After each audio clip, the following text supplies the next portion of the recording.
Okay. Yeah. So in the last few lectures, we looked at how information is represented in the computer. So in what form is it represented? Zeros and ones, binary. Any information you take, it is represented as binary in the computer. And what kind of operations you can perform on this binary data?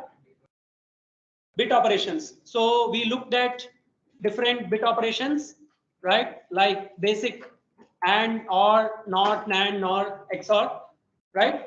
So these are conceptually, these are the kinds of mathematical operations that you can perform on bits. Any complex operation you can think of, be it addition, subtraction, multiplication, or video processing, image processing, whatever operation you can think of. All these complex operations finally need to be reduced to these bit operations. That's it. These are mathematical operations. Now, since we looked at mathematical operations, I immediately touched upon the equivalent programming operations, that is bitwise operators.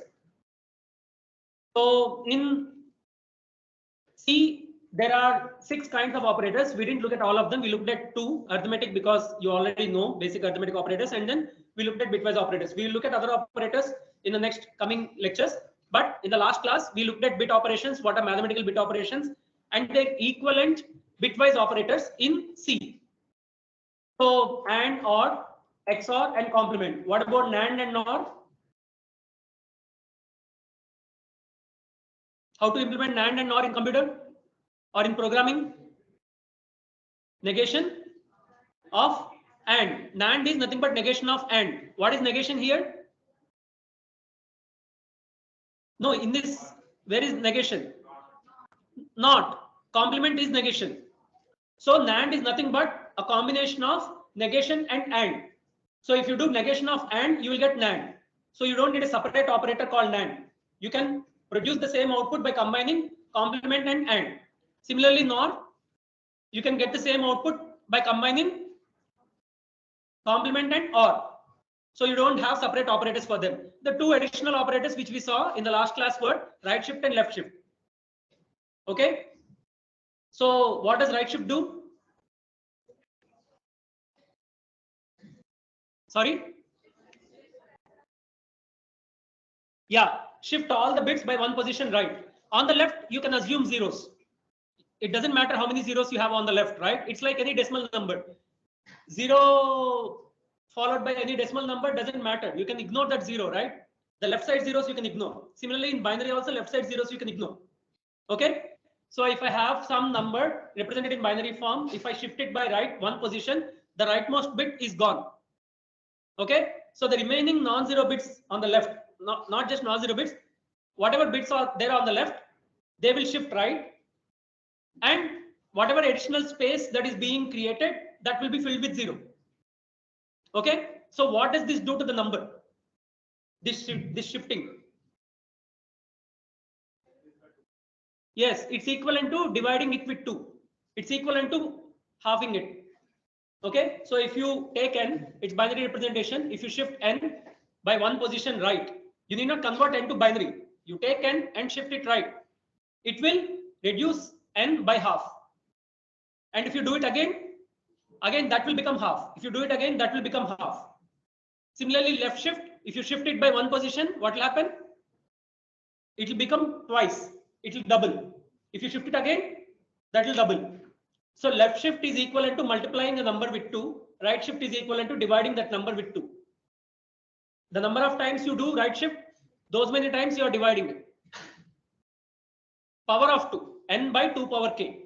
The number of times you are doing it left shift, that is, you are multiplying with that power of 2, n into 2 power k.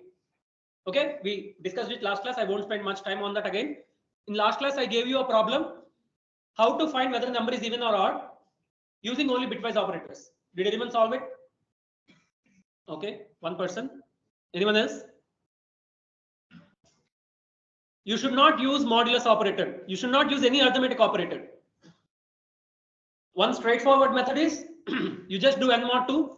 If n mod 2 will give me what? No, n mod 2 will give me what? N mod m will give me what? Modulus will give me what? Remainder.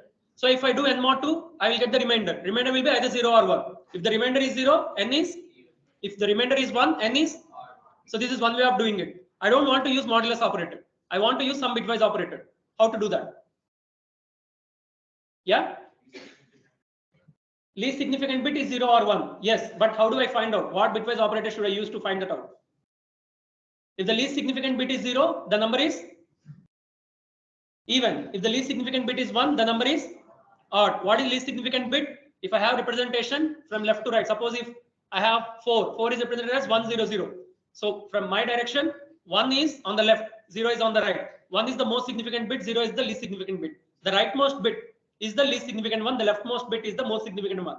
So if the rightmost bit is 0, the number is even. If it is 1, the number is odd. So how to find that out using bitwise operators? So none of you thought of it, none of you worked on it. Okay, so I won't waste time on that. You find out. It will be given in exam, definitely. Anyway, so let's move on. I'll not repeat all the things which I discussed. Either you revise the lectures. I'm giving lecture notes as soon as possible. Sometimes I'm making changes and uploading again. So you have to revise lectures, or at least you should pay attention in lectures so that most of the things which we are discussing you will remember. If you don't remember, go back and revise. If you're not doing that, we can't help. Don't think everything will be spoon-fed to you in lectures and labs. I mentioned it multiple times. You'll be provided resources or articles. You have to spend time outside lectures and labs. We can't cover entire content during lectures. At least you should revise what is taught. Okay, I won't spend again revising what we discussed in the previous lectures. I'm not wasting time on that. So let's move on. All right. So the operators, there are 6 operators, right? We will come back to other kinds of operators later, but first we need to finish our discussion on data types. We discussed what data types did we discuss so far? Int, short int, long int, char, right? And then other variants, unsigned and signed. We discussed this. Okay. So first let's quickly revise those. So unsigned data types and signed data types. If you don't give any keyword, unsigned or signed, by default it is. By default it is. So if I just say int, what does the system understand? Is it signed int or unsigned int? Signed int. If you want to say it is unsigned int, you have to write unsigned int. If you don't write anything, unsigned or signed, it will take it as signed. Okay. So we discussed char. What is char? How many bytes char takes? 1 byte. 1 byte means 8 bits. 8 bits means how many different values can you represent? 2 power 8. What is the range of these values? 0 to 2 power 8 minus 1. That is 0 to 255. And short int is how many bytes? 2 bytes. 2 bytes means how many bits? 16 bits. 16 bits means total number of values? 2 power 16. The range of values? 0 to 2 power 16 minus 1.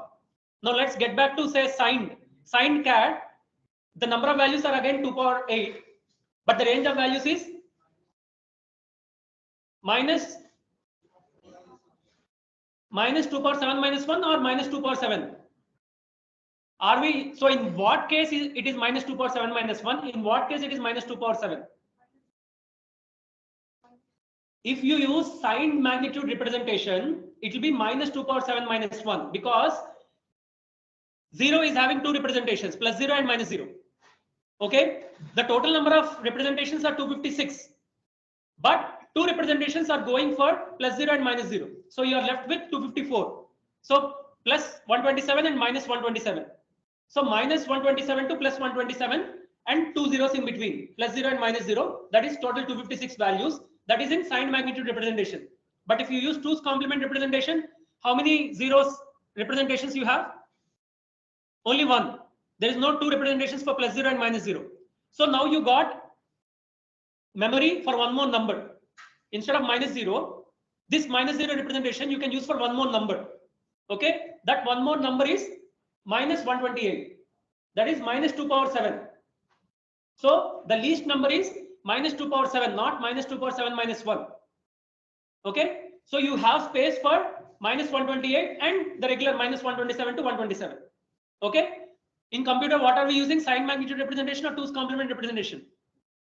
2's complement representation. So the range is minus 128 to plus 127. Okay. If we were using sign magnitude representation, then the range will be minus 127 to plus 127 because 0 is taking two values, two representations. But in 2's complement, 0 is having only one representation. So you will get an additional negative number. Fine. So that's why these ranges, the minimum value is minus 2 power n. Sorry, minus 2 power n minus 1. The maximum value is 2 power n minus 1 minus 1. If it is sign magnitude representation, the minimum value is minus of 2 power n minus 1 minus 1. The maximum value is 2 power n minus 1 minus 1. Okay. If it is unsigned, the range is 0 to 2 power n minus 1. Okay. So these things should be on your fingertips. All right. Similarly, short 2 bytes. Normally unsigned means 0 to 2 power 16 minus 1. But if it is signed, the minimum value is minus 2 power 15. That's it, not minus 1. Minus 2 power 15. The maximum value is 2 power 15 minus 1. Similarly, int, unsigned int, 4 bytes, which means 32 bits, which means the range is 0 to 2 power 32 minus 1. If it is signed int, the range is from minus 2 power 31 to plus 2 power 31 minus 1. And long int, 8 bytes, 64 bits. Unsigned range is 0 to 2 power 64 minus 1.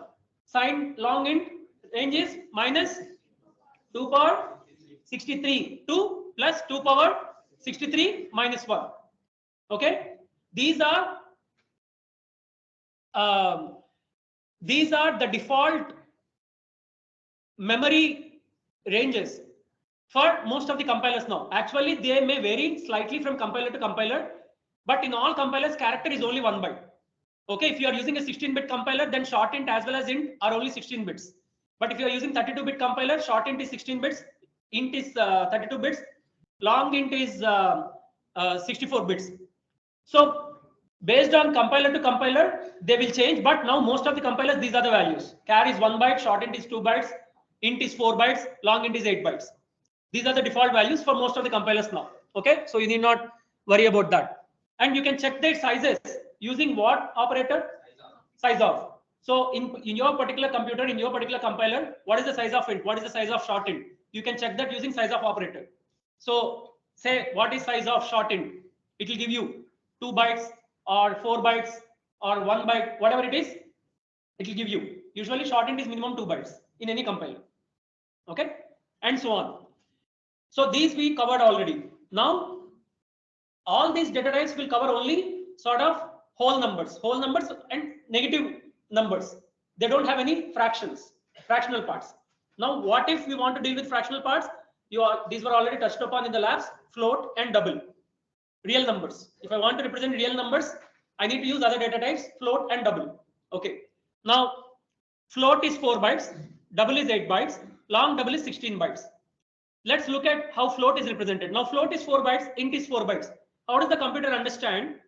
In both cases, you have only 32 bits. It's just a sequence of ones and zeros. Now, how does the computer understand whether these 32 bits, whether they represent an integer or a float? How does it understand? We need to specify. We need to say, okay, this variable is storing integer. This variable is storing a real number. That is why we need to declare the data type as well. That is why the keywords int x or float x. Okay. Only with this declaration, the computer will understand, okay, this is an integer. So these 32 bits should be treated as an integer. So I need to treat these 32 bits as one unit. And then start multiplying, that digit times 2 power that place, and then plus next digit times 2 power that place value, and so on. So this you will do for all the 32 bits together. So it will start from 2 power 0, 2 power 1, 2 square, and go on up to 2 power 31. And you will do the multiplication and add all of them to get the decimal number. Okay. So now all the 32 bits are treated as one unit. If you say this is an integer, but if you say this is float, the same 32 bits are treated differently. So how are they treated? Like this, a float, although it is also 32 bits. Now the computer will split these 32 bits into 3 parts. One is the sign bit, then exponent, then fraction. 8 bits for exponent, 23 bits per fraction. So why we need sort of exponent and fraction? Now let's take any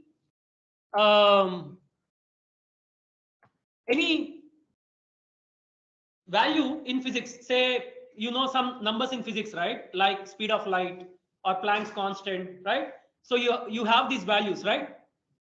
So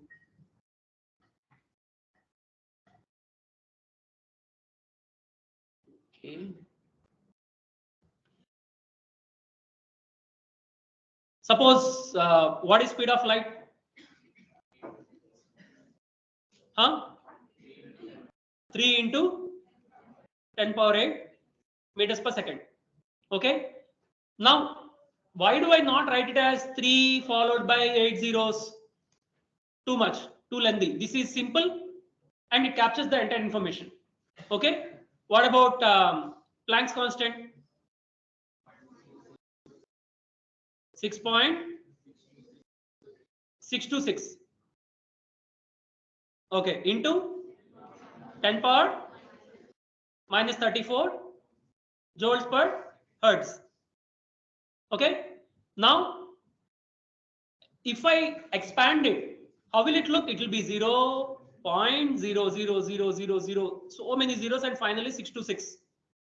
And this is 34 places. Sorry, this up to here it will be 34, and then 35, 36. So total 36 places, right? So many I need to store, so many useless zeros I need to store. And finally, I'm after 34, 33 places, I'm getting some non-zero number, right? So rather than storing this expanded version, can I store this version itself? Right? That will make my job easier. I can still do calculations with this also, right? I can do multiplication or division or whatever. I can perform on this representation also. And this representation will allow me to store a much larger numbers and a much wider range of numbers. I can even store 10 power minus 34,000. But if I convert it, if I expand it, so many zeros. Now 34,000 zeros I need to store. That is useless, right? So what is this notation called? This is basically called the scientific notation of representing units and values of physical units. Okay. So what is this part called? There are names for this part and this part. You know this part. What is this called? Exponent. What is this called? Mantissa. Okay. So I just need to store mantissa and exponent. Do I need to store this 10 also? No, because whatever is exponent, it will always be 10 power that exponent. So I need not store the number 10. I know 10 already. I just need to extract exponent and say 10 power this exponent. I just need to extract mantissa and then multiply it with 10 power exponent. Right? So this is known. I need not store this. I need not waste memory for this. Now, this 6.626 into 10 power minus 34 can also be written in multiple ways, right? Suppose I can write it as 62.6 into 10 power minus 36, right? Or I can write it as 0.06626 into 10 power minus 32. So as you move this decimal point left or right or whatever, this exponent changes accordingly. That is why this is called floating point. The point can be moved as per your wish. The exponent will adjust accordingly. Okay. Now, which of these should I choose? So even here, something is standardized. So what they do is only one digit is allowed in the decimal part, and all the remaining digits will go into the fractional part. So 6.626 into 10 power minus 34 is standardized. Okay. And say 3 into 10 power 8. Here it is only anyway one digit in decimal part. Suppose if it is 32 into 10 power 8, then what would we do? We will write it as 3.2 into 10 power 9. So this will be modified like this.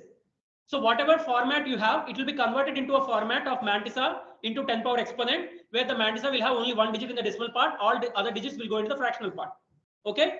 Now, same thing, similar thing we need to do with binary representation. In binary representation also, do we have fractional numbers or no? You did that in tutorial or no?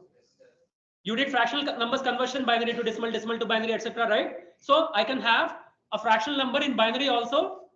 It looks something like maybe 110.010011, something like this. Okay. Now I can have a number again, say this is my mantissa into something power something. So this something, which is my base, what will it be? 10. In binary system, what will the base be? It will be 2. It will be 2 power, say x. This x is again in binary format. Okay. There it is 10 power because it is in decimal system. When you move to binary system, it will be 2 power something. Okay. So now this is my mantissa. Even here it is standardized. Even here the same rule will apply. Only one digit should be there before the decimal point. All other digits will go into the fractional part. So this will become 1.10010011 times 2 power x plus 2. Okay, that's it. So now I will store x plus 2 in my system. I will not store x. I'll store x plus 2, and I always know that this digit is always 1. Because in decimal system you have 9 options, 1 to 9. Here I have only one option. The first digit will never be 0. It will always be a non-zero. In decimal system it will be 1 to 9. In this case the only non-zero digit is 1. So do I need to store this 1 also? No, I just need to store this part, fractional part. So now I simplified the problem further. I need not store this 2. I need not store this 1. I just need to store this fractional part, and I just need to store this exponent. Now another thing is, this entire number itself can be either positive or negative. So I need to store the sign bit for the entire number. Okay, so these are the 3 parts. One is this sign bit. It can be either positive or negative. So I have a sign bit for that. Okay, I have a sign bit for that. And then the mantissa, it will be 1 point something, 1011 something. Say this is my fractional part. I need not store this one. I just need to store this fractional part. This fractional part is stored here. And then exponent, say 2 power 32. I need not store this 2. I just need to store this 32. That 32 is stored here. Okay. So 3 parts you need to store: the sign bit, the fractional part of the mantissa, and the exponent. So these 3 are stored here in float representation. Fine. Now there are 2 sign bits, not necessarily sign bits. There are 2 possible negative things that we need to handle. One is the overall number, is it positive or negative? For that, the sign bit. What is the other possible negative number? What is the other possible negative portion in this number? Exponent. So exponent can be positive or negative, right? So within these 8 bits, I need to handle both positive exponents as well as negative exponents. So here there are 2 possibilities. Either I assign this bit as the sign bit and remaining as the magnitude. But another simple method is, if you have 8 bits, what is the, assuming it is unsigned, what is the range? Range of numbers? 0 to 2 power 8 minus 1, that is 0 to 255. So if I treat it as unsigned number, I can only represent 2 power 0 to 2 power 255. But what about 2 power negative numbers? So what is standardized is, you will get a positive number only from the exponent. But what you do, whatever number you get, you subtract 127 from that. Okay. So say my range of numbers is 0 to 255. Now I subtract 127 from whatever number I get. So from 0 to 126, if I subtract 127, what will I get? Negative numbers. From 127 to 125, 255. If I subtract 127, what will I get? Positive numbers. So whatever number I get here, from that I subtract 127 so that I'll get both negative exponents as well as positive exponents. The range of my negative exponents will be minus 127 to minus 1 and 0 in between. And range of positive exponents will be 1 to, what is the maximum positive number? 255. 255 minus 127 is 128. So here the range of exponent is minus 127 to plus 128. Okay. So rather than using a sign bit, here we are calculating whatever unsigned number we are getting, we are calculating that and then subtracting 127 from that. Okay, so we have only one sign bit for the entire number. That is the first sign bit. And then this thing is treated as one number, unsigned number. You will get a positive number. From that positive number, you subtract 127. Suppose if this value is say 10, I subtract 127 from that. What is that? Minus 117. So this will give me 2 power minus 117. Suppose if this value is say 130. Now I subtract 127 from that. The value is 3. So this will give me 2 power 3. So I will get 2 power minus 117, 2 power 3. I will get all these values. Fine. So this is what is done. So this is the representation of the float. So what is it? Minus 1 power B31, bit 31. You start numbering the bits from right to left. 0, 1, 2, 3 and so on. This is 22nd bit. Actually 23rd bit. But index is starting from 0. So bit 22, bit 23 and finally bit 31.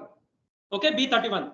So minus 1 power B31. What does it do? If B31 is 0, minus 1 power 0 is 1. So this will be overall a positive number. If B31 is 1, then minus 1 power 1 is minus 1. So this is overall a negative number. Okay, so in that sense, it is a sign bit.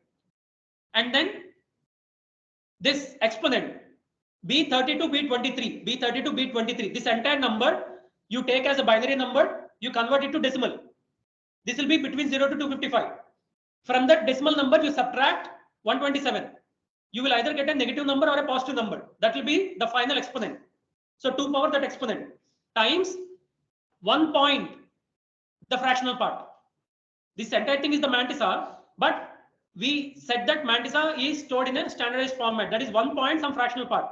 Only fractional part we are storing from B22 to B0. This entire thing is a binary number. This binary number we need to represent as 1 point that binary number. Now this entire number we will convert to decimal. This is a fractional number in binary. This fractional number will convert to decimal. When it is converted, it may become 6 point something or 5 point something, whatever it is. Okay. So same thing. How do you automatically convert to decimal? The value is minus 1 power sign times 2 power exponent minus 127 times. How do you convert fractional part to decimal? Fractional binary to decimal? Whatever it is the bit times 2 power minus that place value. If you remember binary to decimal conversion, that's how you convert. So same thing. So this bit times 2 power minus place value plus this bit times 2 power that place value. This bit times 2 power minus place value. Add all of them from 1 to 23. You will get the decimal part. Add 1 to that. You will get the final decimal value. Okay, that's it. So this is how float is stored. So we will not get into more depth into that. It's not part of this course. But in case you are interested in exploring further, I'll share some resources, look them up. Right now, the only thing which you need to understand is integer is also 4 bytes, that is 32 bits. Float is also 4 bytes, that is 32 bits. Both are same chunk of bits. How does the computer understand how to decode these 32 bits? How to convert these 32 bits into a decimal number? That is based on the data type you specify. If you say int, it will treat all these 32 bits as one unit and just convert that to a decimal number. If you say this is float, it will break these 32 bits into 3 parts and then convert it to a real number. So that is what it does. Fine. Okay. Now float we saw. Then what is double? Double is 8 bits. So everything is same like float. The only difference is number of bits given for mantissa, number of bits given for exponent, they change. Sign bit is only 1 in double also. Exponent is given 11 bits now. and fractional part is given 52 bits. Okay, so why is double called double? Can anyone tell me? Why is it not called long float? Why is it called double?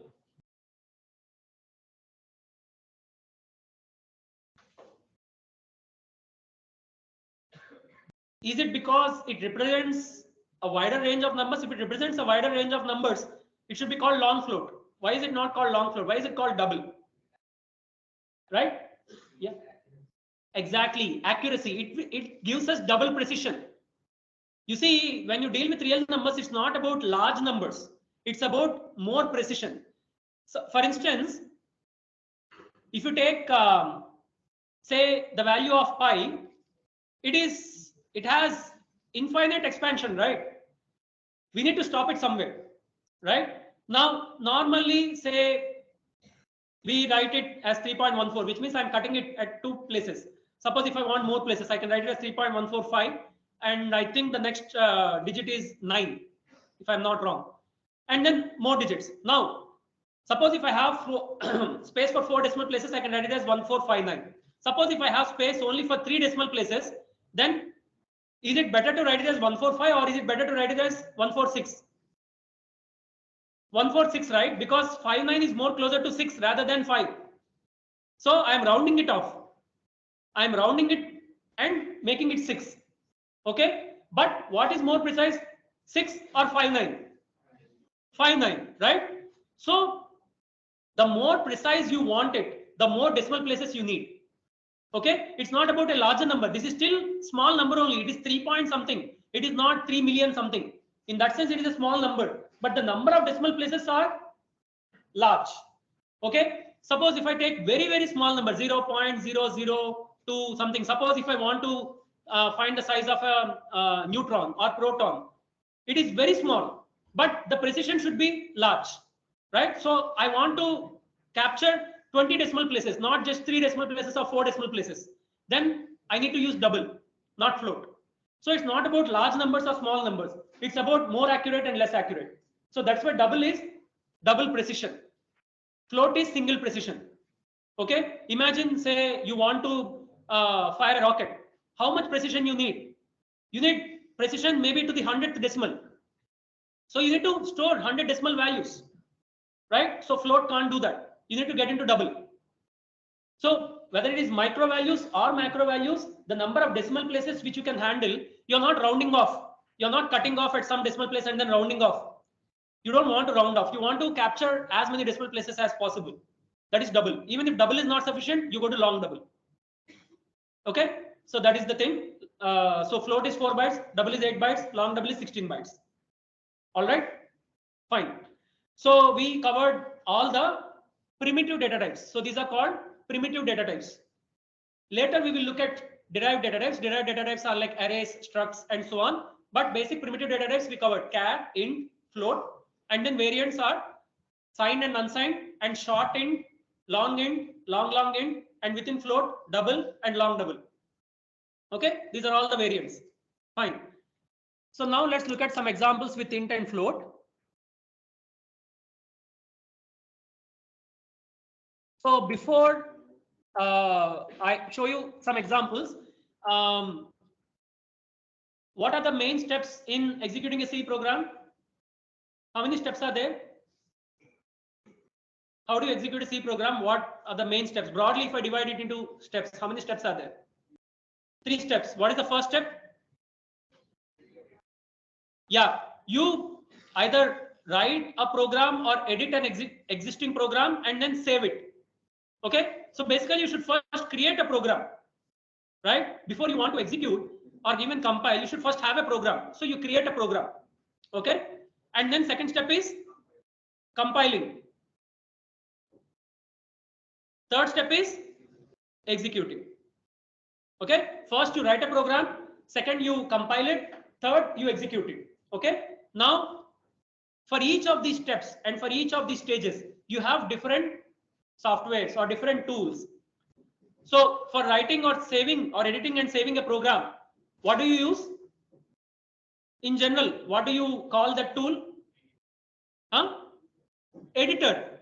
you need a text editor, right? Now there are different kinds of text editors. Say if you are in Linux, you have Vim, Emacs, gedit, Nano, and so on. Many text editors are there. Usually you use gedit because you are used to graphical user interface. And say Vim and Emacs, they are available in Mac also. And many of these are available in Mac also. If you are in Windows, what do you use? Notepad. Yeah, Notepad, Notepad Plus, whatever it is. Can you use Word? No. Why? Yes, Word is not a plain text editor. It is a rich text editor. So when you type text in Word and store it, it will not store it as plain text. It will store it as rich text. Like it will have a lot of metadata. What is the font size? What is the font type? What is the font size? What is the color of the text? All things it will store along with the text. So when you open that file in a plain text editor, you don't see normal text. You will see some gibberish. For instance, suppose if I open this a.out, you're not seeing plain text, you're seeing gibberish. A human eye cannot read this. A computer will understand because this is in binary. Okay, so even if you open a Word file using a plain text editor, it will look somewhat like this. It is not that this content is nonsense. This content makes sense, but not for us, but for a computer. Okay, but if you open a normal text, plain text, either in Notepad or somewhere, it will look like text. Okay, so Notepad is a plain text editor, Word is a rich text editor. So you should not use Word. You either use Notepad, or even in Windows, you have options like say gvim and some other text editors. You can install them. Okay. Now for compiling, we have compilers. We have GCC or Turbo C or CLang. Do not use Turbo C. I know most of you are introduced to Turbo C maybe in your schools. So Turbo C is actually deprecated. It is not used. It's better not to use it. It has some issues. The standard is GCC. CLang is usually in Mac. CLang is also based on GCC, so you can use CLang also. GCC comes by default in Linux. In Mac and Windows, you need to install it. Okay, maybe in some versions in Mac also it comes by default. All right, so use GCC always. That is the standard. And finally, to execute, how do you execute? /a.out in Linux or Mac. In Mac, the output file may be a.out or just a. If it is a.out, say /a.out. If it is just a, say /a. In Windows, either you double click or you can also run it in command prompt. The file name will be usually a.exe. So that you run by saying /a.exe. This is another way of running the .exe file in Windows, or double clicking. Okay. The file name can also be changed. We can have our own. We can keep our own name. Like when you install a program, that program name is changed from a.out to that program. That is why, yeah. You have a doubt? Okay. You raised hand, so I thought. Okay. So a.out, you say /a.out in Linux or Mac, or double click or /a.exe in Windows. So all these are different steps. Okay, these are 3 different steps, and for each step you have different tools. Now, this was done earlier. Now, to make your job easier, all these 3 steps are combined in some tools called, what do we call those kind of tools? IDE. What is IDE? Integrated Development Environment. So there are many IDEs again. Any examples? VS Code, CodeBlocks, NetBeans, Dev C++, and so on. You have many IDEs. So what happens in IDEs? All these 3 things are done in one interface itself. So that will have an editor. You can type the code and save there itself. That will also have maybe a button or a keyboard shortcut to compile it. That will also have a button to execute it. So you are doing everything in the same environment. Okay, but you should always keep at the back of your mind that these 3 are 3 different things and they can be done separately also. right? It's not necessary that you need to do everything in the same interface. All right. Right now you can do it. Even later you will be using IDEs only, but you should always keep it at the back of your mind that they are separate steps. They can be done separately also. I can compile a file and send it to you without executing. And that's what is happening when you download a software, when you download a package. They have compiled it and they are giving you only the executable. You are only executing it. You're not writing the program. You're not compiling the program. Right? So these three steps are separate. You can always break at any one of these steps. I can just save the program and send you the program. Or I don't want you to see my program, plain text. I will just compile it and send you only the executable file so that you can only run it. You can't make any changes to the program. So that is closed program. Open source means I give you my program itself so that you can change it, you can compile it, and you can execute it. So that is open source. Okay, you can make modifications to that. Windows is usually closed source. It's not open source. They don't give that code to you. You don't know the code of MS Word. You don't know the code of MS Office. You don't know the code of Edge browser. Any of these codes you don't know. They compile them and they give you the executables. You can only execute them. Okay, so that's the difference. So these three steps are different, although you can do all of them together in an IDE. Fine. So now let's look at some examples with int, float, and so on. All right, so let me move this to. So what I am doing, I am using terminal. This window is called terminal, and whatever you can do in GUI. So there are two kinds of interfaces, CLI and GUI. CLI is, does anyone know the full form? Command line interface. GUI is graphical user interface. Usually Windows is a GUI. Linux now it has become GUI, but those who old versions, old Linux, etc. Initially the computer was only command line interface. Even Windows, earlier it was MS-DOS. DOS had only command line interface, not GUI. Okay. Later people are more used to GUI, but if you are used to command line interface, you will enjoy that as well. You just need to use your keyboard. You need not lift your hand to touch mouse. Okay. And there are many shortcuts and you can do many things faster. So that's a different thing. Yeah. Linux, I am used to command line interface. So I try to do most things with keyboard. So I run using a text editor called Vim. I type, I save using text editor called Vim, and I execute, I compile it using GCC, and I run it using /a. Okay. So let's open a file. So we will get into these C program template later, but right now let's focus on int and float. Okay. Now, suppose let's take a simple example. Suppose let's say int x equal to 5. Now I say print. What should I write here? Percentage D. Why should I write percentage D? Huh? Sorry? It specifies it's an integer. But do you get a doubt? Why is it not called percentage I? Why is it called percentage D? You should ask, right? Where did D come from? It can be A, B, C, D. Why D? Why not I? Maybe I is reserved for something. Yeah, someone said. It's because it is decimal. It's because we are representing in decimal. But a number, should it be represented only in decimal form? No. What are the formats we know? Hexadecimal, octal, binary. Those are all referring to the same number. You see, number is a number.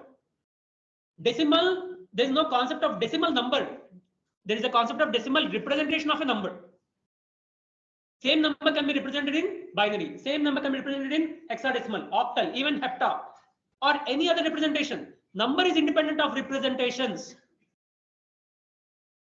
The representation does not define the number. Number is independent. It can be written even in normal language, right? Like when you write on a check, you are writing the entire amount in words, right? That is also one representation. You need not always use digits only. You're writing in English. Maybe we can write in Telugu, Hindi. That's different. Similarly, we can write in decimal. We can write in binary. We can write in octal, hexadecimal, right? So these are representations. So what we are saying is, I have an integer. I want you to print that integer. print it in decimal form so that I understand it because I'm used to decimal format.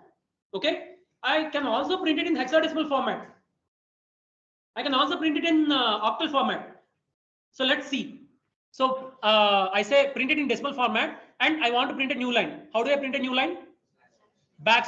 \n. And then I close this and then I put a comma and then I write the variable name. Now I say X. Why should I give the variable name? Because suppose if I have two variables, Y is 10. Now when I say %d, print the decimal format of what? X or Y or some other variable. There can be 100 variables. Which variable are you speaking of? I need to give the variable name. So I say X. Okay. Now let's execute it. I don't know why this is not going.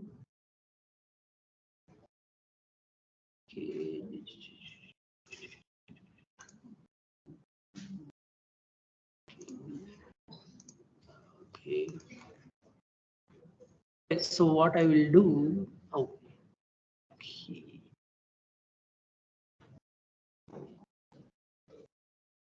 Yeah. So I type, I'm saving, I'm quitting, and now I execute it. I compile it. Sorry. Okay, this is just a warning. Some warnings are important, some warnings are not important. Here it's just saying you also declared a variable Y, but you're not using it. I know that. I will use it later. Okay. So ignore the warning. You got a.out. Okay, ls. You have a.out already. So you just execute a.out. It printed 5.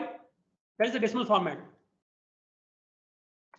Now, suppose I want to print the octal format. Okay. Let's see the output. So let me also write X in decimal notation, and I will say X in octal notation. So you see, I'm only using keyboard. There are shortcuts, so I can do many things with. I can paste a line, copy a line, change some things. So if you learn these shortcuts, you can do something quickly. Okay. It's saying decimal notation is 5, octal notation is also 5. Why? Because 5 is less than 8.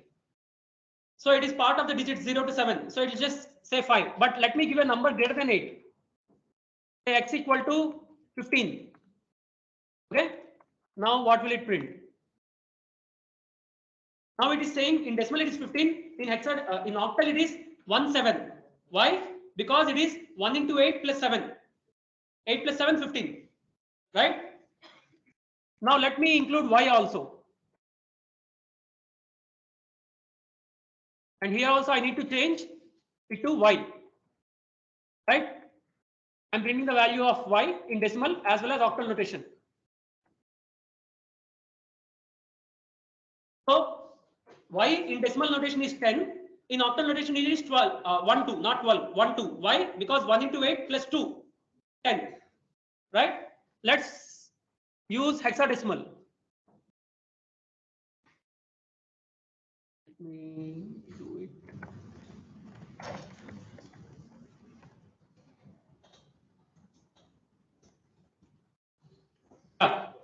Okay, now what should I write here? Instead of %d, I write %x. Okay, now let's see this. Hexadecimal notation is F. Why? Because 15 is F in hexadecimal. Okay, now, okay, why did, here I should change this to Y, right? It is printing the value of X. I should change this to Y. Okay, so here value of 12 is A in hexadecimal. Fine. All right. Now let's consider some character. Suppose I take character. What is the ASCII value of capital A? Yes, 65, right? So let me give 65. Now what I will do, I'll say print %C new line CH. Okay. Now I will also say %D. Okay. So first CH decimal CH in decimal notation and CH in character notation. Okay. Now, here what will it print decimal notation? It will just print 65. As a character, when I say character notation, when I use %C, what will it print? Capital A. So let's see that. You see, CH in decimal notation is 65 and CH in character notation is capital A. Why? Because it is storing number only. It's not storing character capital A in the computer. It's storing 65 in the computer. It is up to you whether you print this number as a number or this number as a character. Okay. Now same thing. Okay. I don't want to use these. I will comment them. Single line comment is 2 forward slashes. Multi-line comment is slash, asterisk, and then asterisk slash. Okay. So I want to deal only with this character thing. Now I want to store character instead of number. So what will I do? I will say capital A. If I give only this, will it take capital A? No, it is not taking character A. It is looking for the variable with name capital A.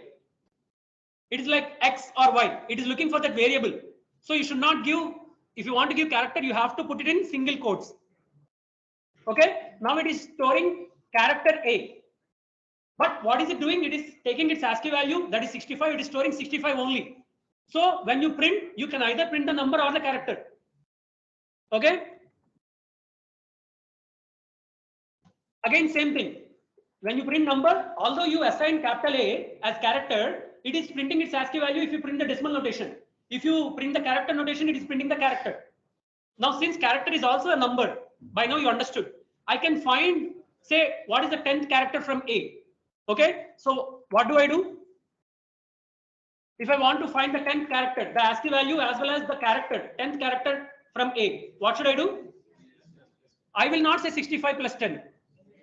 I will just say plus 10 here. Okay, so what is the ASCII value of that? What is the particular character? It will print. I will not do anything. You see, ASCII value is 75, character is capital K, which means the 11th character is capital K. That's it. And why you are able to add number to a character? Because character is a number. Fine. Now one last thing. Now suppose this char, it is a signed character, right? Can I store, what is the range of signed character? Minus 128 to plus 127. What if I give a number larger than 127? What if I give, say, 248? What will it do? It will convert this 248 to binary. It will store it in the computer. But while reading, 248 will not fit in the range of minus 128 to 127. So it will try to interpret as if 248 is a signed integer, okay, and try to print that signed integer. It will not print 248 as the decimal value. It will print something else.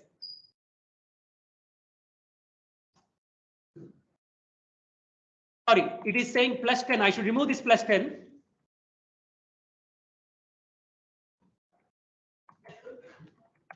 It is printing minus 8. Okay, why minus 8? Because minus 8 is 2's complement of 248. 256 minus 248 is 8. Okay, now suppose I take unsigned char. Now the range is 0 to 255. If I just say 248, it will print 248. Okay, but there is no printable character for that. So let's just print it. The character, it is assigned to some character, but it is not a printable character. It is some non-printable character like enter or backspace or something like that. So it's showing that. Okay. Now, suppose this is unsigned char, so it cannot store negative numbers. But suppose I give minus 8. What will it do? It will convert minus 8 to binary. But while reading, it will try to read it as a positive number. What is the corresponding positive number of minus 8? 2's complement of 8. That is 248. So it will print 248. You see, 248. Okay. So if you are dealing with signed integers, signed char, you should give range between minus 128 to 127. Usually, we don't deal with signed char. Char is mostly used for characters. But if you want, you can do. Okay. We deal with unsigned char, but we don't write unsigned char because most of the printable characters are within 0 to 127. So even if you are using just char, you will be dealing with 0 to 127. So that is enough. You're not dealing with negative and you're not dealing with numbers beyond 127. So we just use char. Fine. So yeah. So any doubts in this so far? Okay. Character is a 1 byte integer. Keep that in mind. Character is not a fundamentally different data type. It's just an integer data type. Only name is char. It is a smaller integer. That's all. Okay. And these %d, %c, these are called format specifiers. In which format you want to print the data or you want to scan the data. Okay. They are only representations. They do not change the data type itself. All right. Yeah. Let's close here.